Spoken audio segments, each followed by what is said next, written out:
Hello, I'm Steven Sheneman, a developer in Objektgraph, and today we're showing you how to use the LoopNode.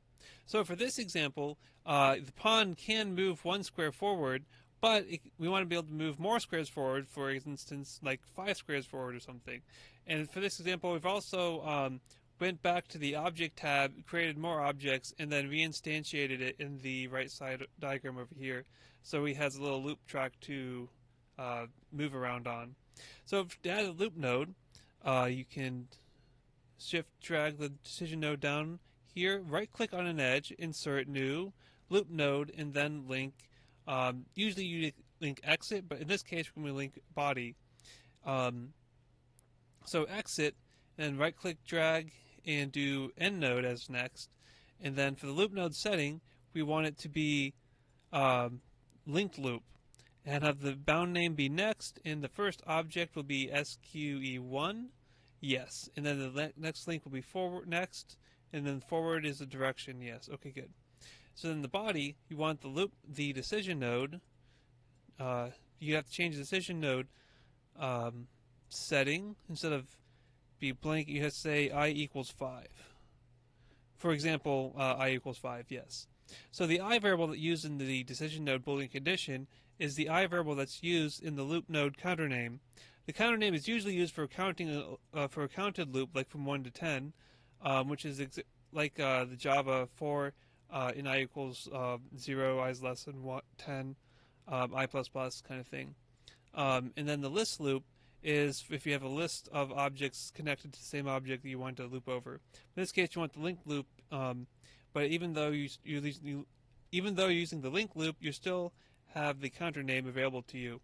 So the counter name starts off at 0. So when you're in the loop, the counter name is the amount.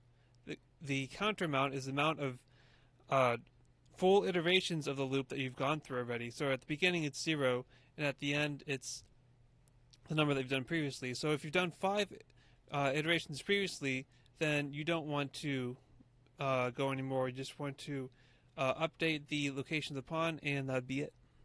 So they have to update this story pattern to be, instead of SQ2, you want it to be next, swap variable next, and SQ1 is correct, yes, okay.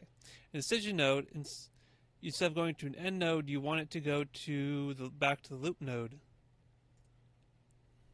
Yes, that is correct, okay.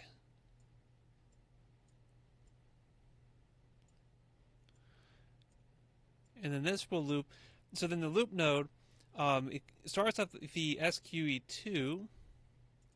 No, it should be SQE1. There we go. So it starts off at SQE1, and then it shows the next variable. So because SQE1 is bound up here, we'll have to delete this guy. SQE1 is bound up here and then used right here. So it starts off being the pawn's space that's on, and then it continues traversing over the next link over to the next square, and it sets the pattern, the next object to the variable next. So let's see this in action. Right click pawn, invoke move, and resume. So you can see that SQ1 is the first one, and that it also starts off as the first one that gets processed. So next is bound to this RT object, and SQ1 is also bound to this RT object at the same time. And then because I is not 5, and also I want to point out that I equals 0 because this is the first iteration through the loop. So resume, and I is 1 now because we've done 1 full iteration. Now the next variable is also updated to the next one, next object in the sequence. We continue looping. You can see that the objects keep updating themselves until they get to this one, and you can see that I is now 5. So this decision node will go through this way, and then this story update node will jump this pawn from this square to this square. Yep, it did, just as it's supposed to. So yeah, that's how you use loop nodes in Objektgraph. That's it for this tutorial. Thank you for watching. Have